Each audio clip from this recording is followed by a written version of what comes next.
experience. Drake Bassett, President and CEO, Palmer Home. Good morning, Drake. How are you, sir, on a Tuesday?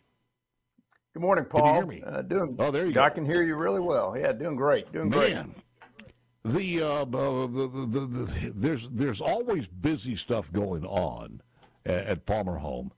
How do you, when you hear this story, and this is completely separate from what we wanted to talk about, but when you hear the story of 2,000 miners coming to one location and they say nothing about support team, that's got to drive you crazy. Yeah, that's an understatement. I really appreciated you covering that with the senator this morning. I feel like any state that is, hearing rumors of proposals and care centers and things like that ought to be alert to the fact that it's in my opinion just another incremental move on the part of the federal government to try to absorb a population that it's not prepared to absorb. And specifically, when you're talking about children, 2,000 children, you're not serious at all about the care of children.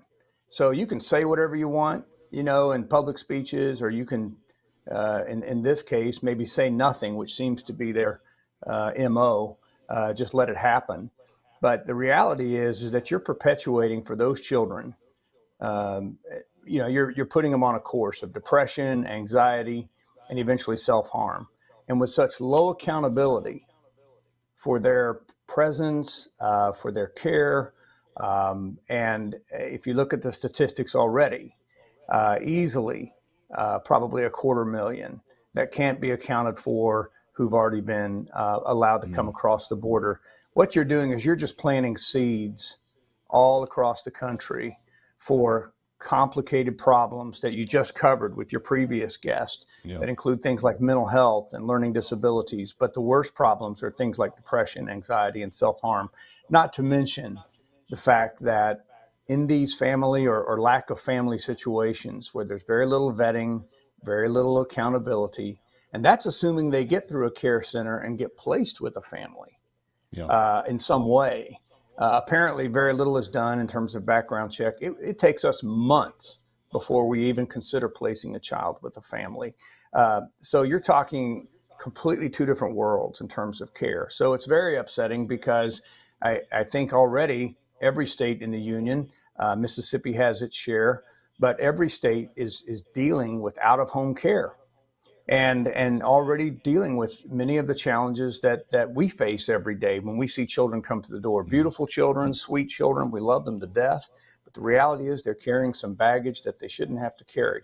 So to compound the problem by thinking that we're just going to absorb on a regular basis, I think the senator said it's just going to be a flow, right? It's not going to be static. It's going to be a flow. You're inviting a lot of problems, and you're really not saying that you care much for children. So, yes, to answer your question, it is aggravating. You don't want to be hard about this, but if you said something like they would have been better off financially and physically back where they came from, at least with their parental support, whether, God forbid, the parents sold them or for some stupid reason heard the sales approach from Joe Biden and said, this is it, we're going to send them to the land of milk and honey. Regardless of how they're here, you're right. First of all, there's no treatment or no expectation that they'll get the care they need both physically and mentally. And long term, if they stay in this country and they wind up in the inner streets of some major city, I would say they probably are more danger there than they were back in their own hometown. Well, that's really true. And when you look at, and really just not trying to be casual about it, but, the idea of the land of milk and honey, milk's up, honey's up, everything's up. And so it's already complicated for what we talk about as the capable middle class, or those who are above the middle class who are, in our case, giving us discretionary funds to care for those children. Okay, when that pressure's already on, you're complicating things. And you asked a question on one of the earlier shows about, I think to the senator, how is it that parents allow for this?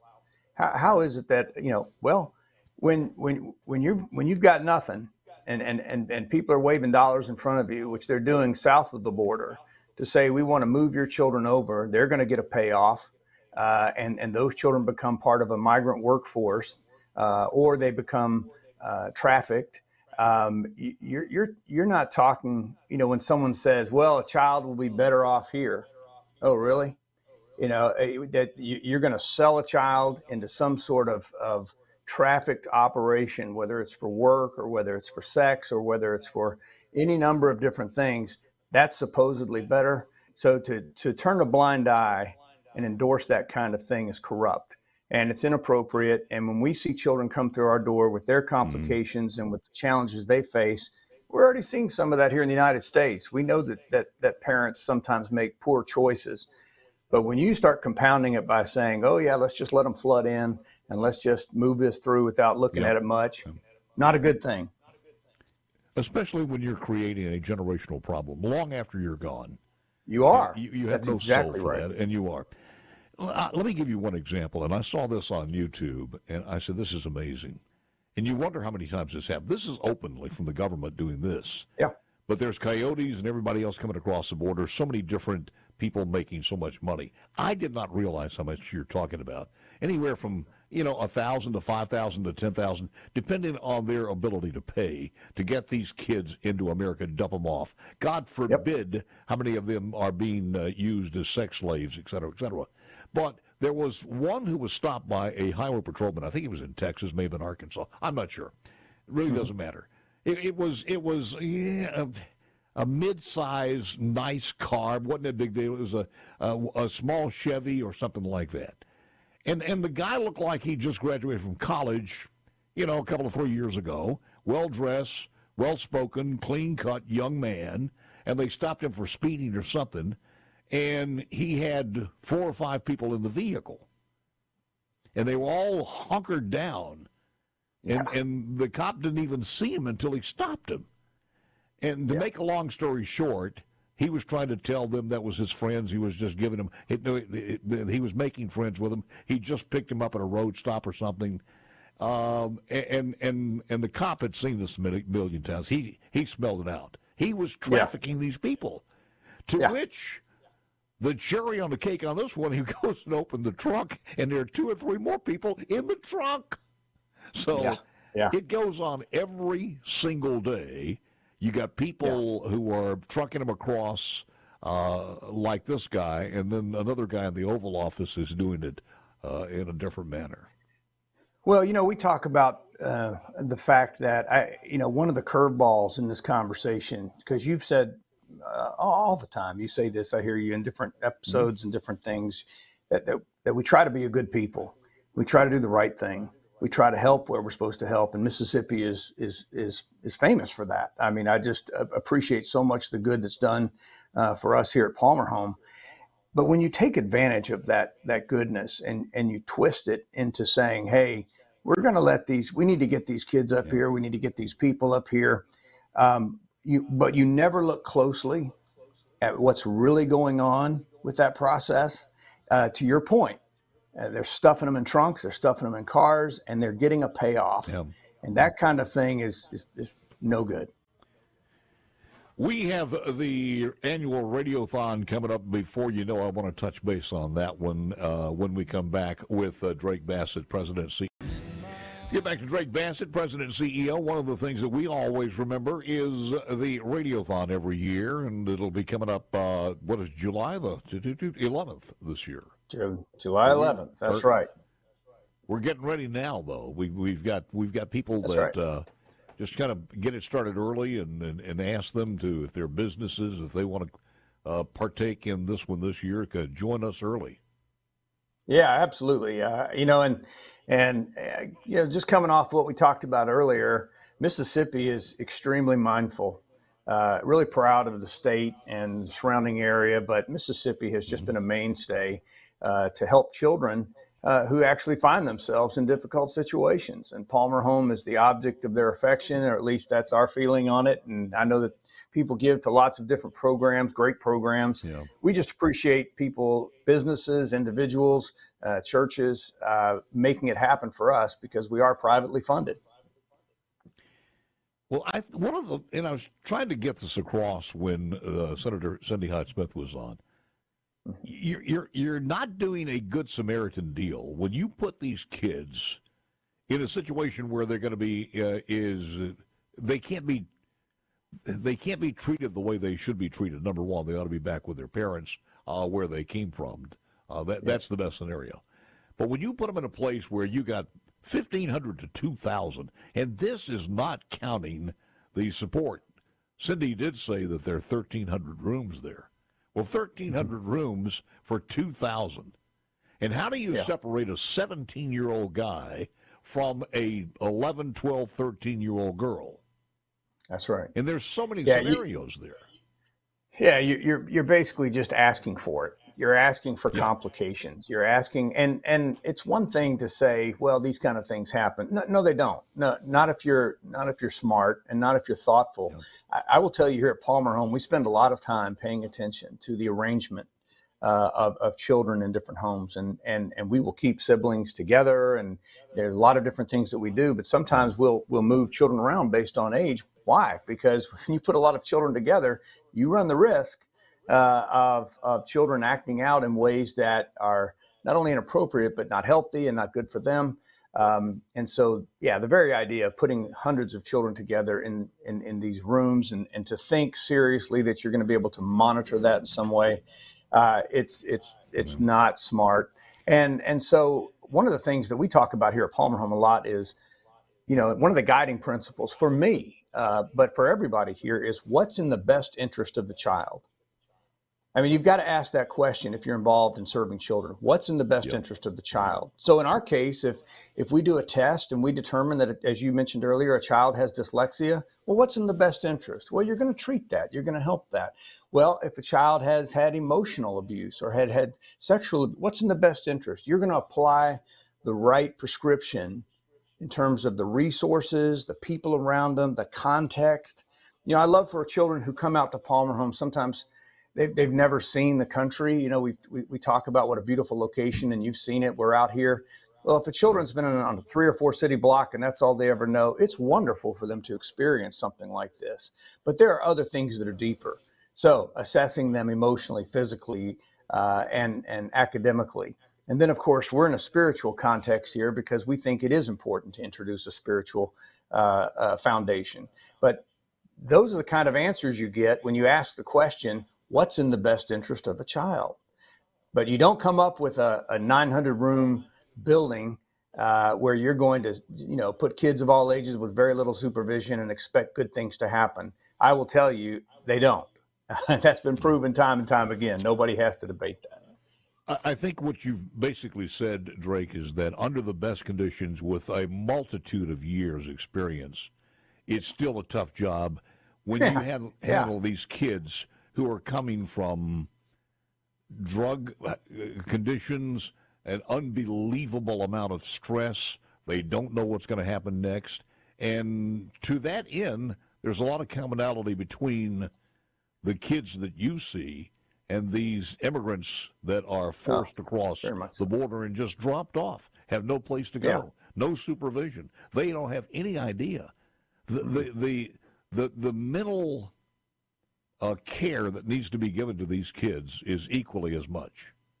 I agree. And I think, just this weekend, we were working with a couple of young children. One was younger, one's a little bit older. But, the root problem is the same. They're heartbroken that they're not with their family. And they display it in different ways. One's older and he acted out. One's younger and he was just sad. And what you realize is that you're dealing with a multi-year wound that has to be cared for. You have to keep reassuring. And not to mention the fact that if they've had, like I said, any sort of other complicating factors, an environment where drugs were prevalent or some sort of sexual, any of that kind of stuff, you are talking about the kind of care and the kind of investment that requires time and thoughtfulness.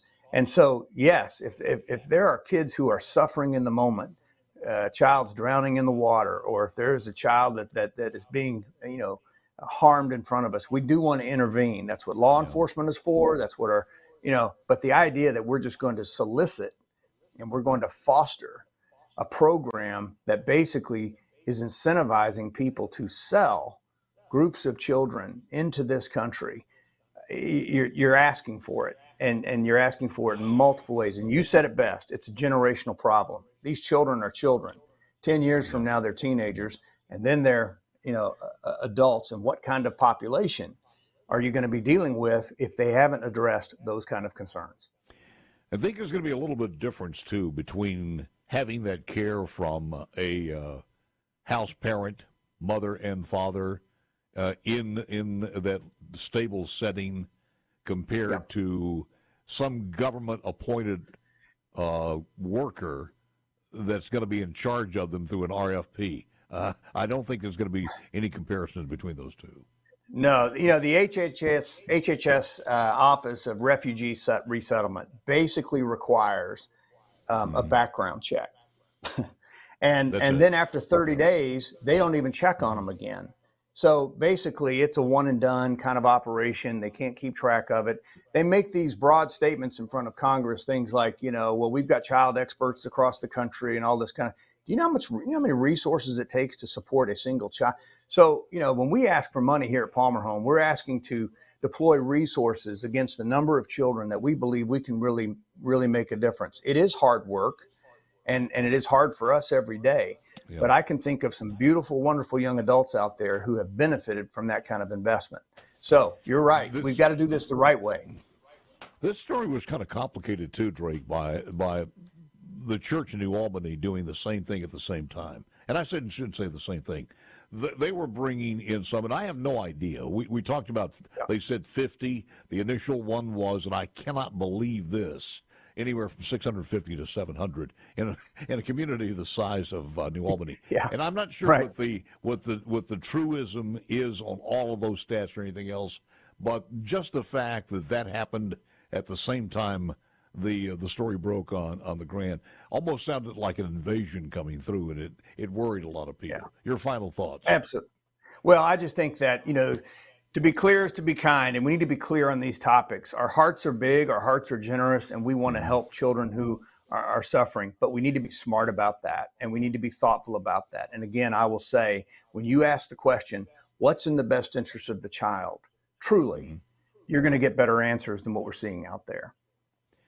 How is your request line? Is it more or less about the same last year at this time as far as? Pretty steady. Yeah, we have a number of inquiries on a monthly basis. And of course, that there are children that, again, back to that point, we know who we can serve. We know who we can serve well and create some outcomes. And when we know that child can be served in a better location or a different place because they have higher needs, or maybe they require 24/7 security, we will direct that child to the appropriate place. So, but the fact that, thanks to SuperTalk and thanks to many friends and people out there who trust Palmer Home, trust us to do the right thing with the child, we are a point of contact. So we receive a lot of inquiries and people who are, in complicated situations, and we're happy to help take that child in if it's the right solution here, or we're equally happy to get them to the right place, because every child's needs are different. Every story matters.